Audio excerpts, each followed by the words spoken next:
ตัวปีนี้ตั้งสองกันดาในนอกก็ไหลปองปลาซึ่งการในกันถึงไหลจัดการคืนปางสอบธรรมประจำปีนี้ก็ไปในก็เคยเฮ็ดมาไหล31 ปีกันยาวปีนี้ไหลปองปลาถึงผู้ใหญ่คุณหลวงมีปอกหัวเป่าเจ้าทินดินไหลมีเมตตากรุณาแล้วก็คือรักษาชื่อจาดภาษาวัฒนธรรมตั้ง13 เจ้าเพื่อนี้อยากเพกันเด็เพียงกันฉะนั้นถึงตัวพระครูบาก็ขอยินดียินชม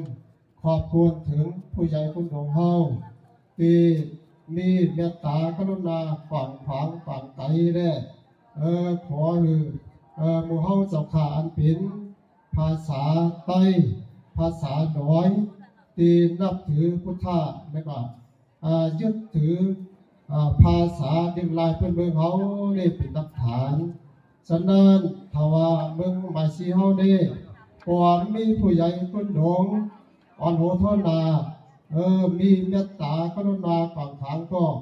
เป็นมาในวันนี้ก็ฉะนั้นในวันนี้พระสังฆาตั้ง3 เมืองก็ในของป่าความหูความหันป่าเลยกรรมการอันเป็นภายศาสนาตั้ง3 เมืองก็ในข่าวหูข่าวยีในวันนี้พระเจ้าก็เฮียนขบวนทำ3 พิธีกะปองป่าเลยนักเรียนเด็กนักศึกษาก็อันเป็นผู้นุ่มกุศลทั้งหลายฉะนั้นตาที่รักษาชื่อจัดพุทธวัฒนธรรมศาสนายืนยาวเข้าไกลไหลก็ที่ไรปองปาจุงจันผันมือกันหลายปากหลายปลายหลายฐานะจึงซักฝั่งขางเนี่ยจะลดลงเดิมกาวันไปนาไหลเนาะเพราะว่าจูกาภาสังฆานี่ก็มันโพกอบขางสันนันผู้อ่อนหูผู้ปกครองเมืองหัวเป่าหลวงจึงไรวางอำนาจอำเมงลงมาตั้งแต่ไรเดินเจ็ดไตปีเดียวเนาะเดินเจ็ดไตปีปุ่นมาเจ้าอะไรป่าสังฆาดงอบรมครูสอนตั้ง3 เมือง15 วันนี้เดี๋ยวก็จึงไรสอนกันมาจอมโหบานหัวโค้งยาวเตียนซบอัคราก็มีเตียนซบก็มีเนี่ยตั้งเมืองลาเมืองบ้าก็ในมาเขาชอบที่สถานอย่างนี้ตั้งพี่น้องน้อยก็ไหลขอปลาสันดาเนโตกาวันตั้งหนาสันไดที่เจริญรุ่งเรืองถาวระบางปุงตรงเขียนกาวันไปหนาก็คงเฮาเจ้าคา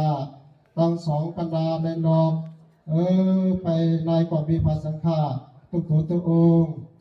ไปนอกก็มีหัวเป่าเจ้าตินดินและมีอำนาจผู้ใหญ่คุณหลวงปองปาโดยผู้นำนายทุกฐานะปองปากันเดี๋ยวก็เอาจิตใสใจสี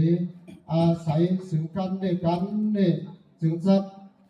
เหตุการณ์ยิ่งใหญ่ไปไหนนะสันดานนี้ต่อกาบัตังหนาของที่เราเฮ็ดบริการทุกปีแก่ดีที่สุดอธิบาลมีขาสันดานตัวผู้กาพระครูวาก็ในมาปันกำหูกำหันสักเล็กสักหน่อยหนึ่ง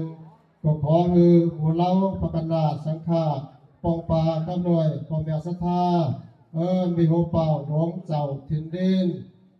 เนี่ยผู้นำนายทุกผู้ทุกคนทุกฐานะหัวหน้าภาศาสนากังวลพร้อมหลวงเจ้าตีเนี่ยผู้ปกครองภายเมืองก็มีสัจจังของเราเกี่ยวก็ได้เอาจิตใสใจสีดอกทุกฐานะ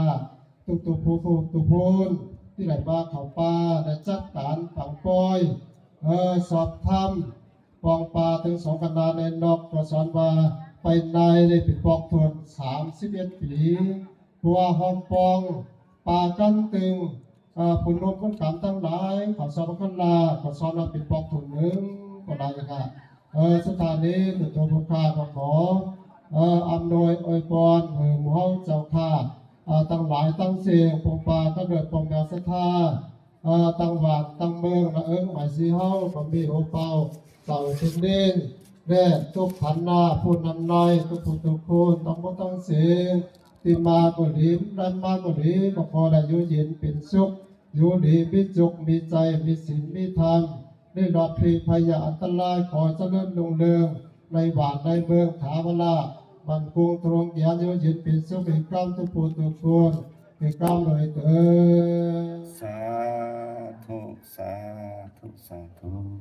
ยินดีขอบคุณแต่ค่ะสืบเสนี้ขอนิมนต์เอาจากครูแสงวัดวันแอมมาปันไว้ประกาศปันสุรางวัล